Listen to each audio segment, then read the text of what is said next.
Hey everyone, welcome back to my channel. So today I will show you how you can scan a QR code which is on your screen. If you're able to download the image, just go ahead and download it. So this will actually ask us to save it. So save it in photos. So that's one method. You can save it in photos, or you can take a screenshot of the screen by pressing the power button and the volume up button together.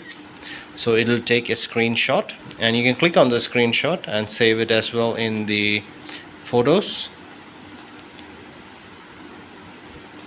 So now it's saved in photos. All you have to do is open the Photos app, and you have this image saved in photos. So all you have to do now is, you see this blue mark which comes up on the photo. That means that the image is readable. So you just click on that blue mark, and once you click on that, you can just click on the QR code,